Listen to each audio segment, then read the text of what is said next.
जळगाव शहरातून जाणाऱ्या महामार्गाची अक्षरशः चाळण झाली। खोटेनगर ते कालंक माता चौक या अवघ्या 6 किलोमीटरच्या मार्गावरती शेकडो खड्डे पडलेत। खोटेनगर बस स्टॉप जवळ 100 मीटरमध्ये तब्बल 25 तर गुजरात पेट्रोल पंप उड्डाणपुलावरती 28 मोठे खड्डे आहेत।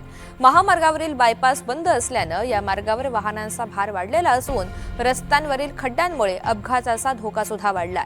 खराब रस्त्यामुळे गेल्या काही दिवसांपूर्वी एका महिलेचा जीव गेल्यानंतरही दुरुस्तीला विलंब होत असल्याने नागरिकांमधून रोष व्यक्त केला जातोय।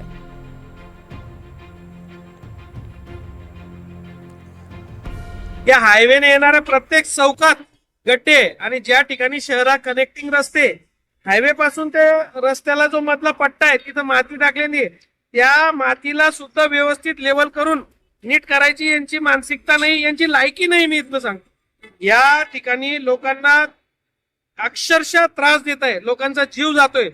या पावसाळ्यात यांनी स्क्रेपिंग करून टाकली। जिथं देश पातळीवर डांबराची टंचाई आहे तिथं पावसाळ्यात यांनी स्क्रेपिंग करून रस्ते मोकळे सोडून दिलेले। मोठे खड्डे पडले आहे, त्यामुळे तारखांचे हाल होत आहेत, खड्ड्यात ऍक्सिडेंट होत आहेत। हे बघा, आपण आताच बघितलं असेल, इतके क्रॅपिंग झालेले आहे। या क्रॅपिंग मुळे काही 2-4-5 दिवसापूर्वी एका महिलेचा जीव गेला। महिलेचा जीव या क्रॅपिंगच्या तोल गेल्यामुळे गेला। अक्षरशः या रोडवर चालणं मुश्किल होऊन गेलेलं आहे। आणि हे जे प्रशासक हे दुर्लक्ष करत आहे, नईचे अधिकारी दुर्लक्ष करत आहे, याच्यामुळे जीव म्हणजे कोणीच गंभीरतेने घेत नाहीये।